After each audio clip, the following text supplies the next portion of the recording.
What's up everyone, today I'm going to be comparing the Air Forces to the Nike Panda Dunk lows, and we also got the Nike Panda Dunk highs.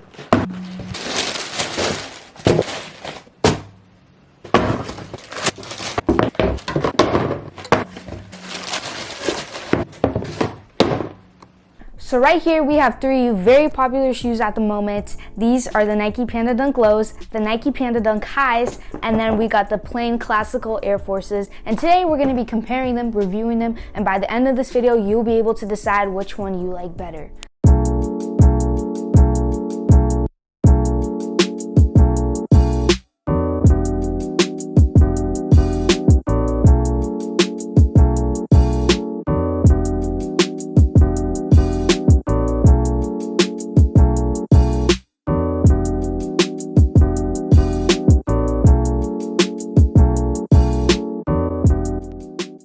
To start us off on some positives for all of these shoes, they're very affordable, they're very comfortable, and they're all very much in style at the moment. They match with practically every outfit. The Air Force Ones are among one of the most iconic and best-selling shoes that Nike has ever produced. The Air Force sneaker continues to sell at a rate of 10 million pairs a year. The Pandas have been out for 2 years already, and every single drop that Nike has launched, they have sold out within seconds of being put on the market. Between November 2021 and October 2022, StockX reported that there were more than 400,000 trades of the Dunk lows and the Dunk highs. A lot of people think that these shoes just surfaced in the past couple of years, but that's not true at all. As a matter of fact, the Air Forces made their official debut in 1982 and the Dunks followed shortly after in 1985. I do want to clarify one thing. The Dunks debuted in 1982, but specifically the Panda Dunks came out March 10th in 2021. Now, to start us off on one major difference about these shoes is their shoe soles.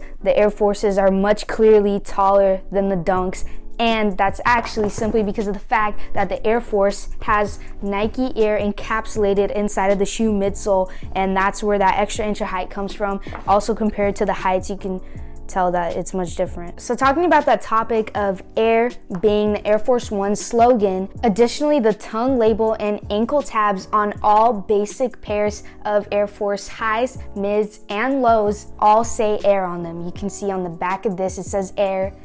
And this is the tongue label. You can see that it also says Air there as well. Now, the Dunks midsoles are actually made out of a material called EVA, which stands for ethyl vinyl acetate, and this specific material is actually much less prone to shoe crumbling than the Air Force's basic rubber material. So that means that the Dunks can actually be worn for a longer amount of time than the Air Forces, but sometimes you want a little bit of extra inch of height, so it's kind of your choice. If you look at the bottom of the shoe soles on these shoes, you'll notice that the designs are actually different. The Nike Dunks material is a little bit of a more stiffer material, but that's not a bad thing because that means less creasing over time in comparison to the Air Forces, which are made with a little bit of a looser material. You notice that when you walk in these, they are much more prone to creases. I guess you could just buy a second pair, but if you're someone who's just looking to get a nice long-lasting pair, the Dunks may be the contenders for that. Did you know that Panda Dunks were searched 400,000 times in the last month?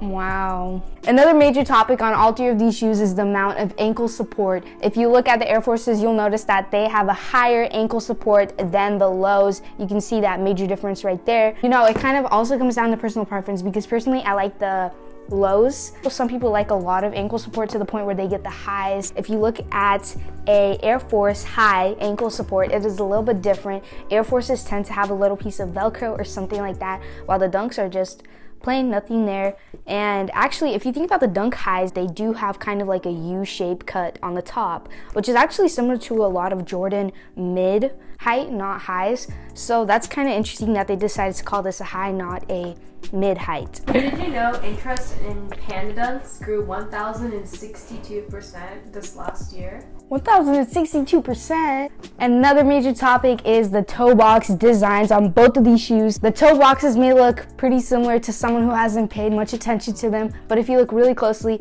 you'll notice that they're actually quite different. The Dunks design on the toe box is actually different than the Air Forces. You'll notice that the pattern kind of goes outwards, kind of in like a flower shape, while the Air Forces just has basic straight lines. And another topic near the toe box area is the stitching over here. You'll notice that the Air Force kind of has a looser, bigger fit, while the Dunks kind of have a tighter fit, kind of hugging around your foot. And the reason being for this is that the stitching starts a little bit sooner on the Air Forces, which is why they have more height there and more space in the toe box area, while the Dunk starts a little bit later. Did you know Nike introduced the Dunk in 1885 as a performance basketball shoe for NCAA athletes?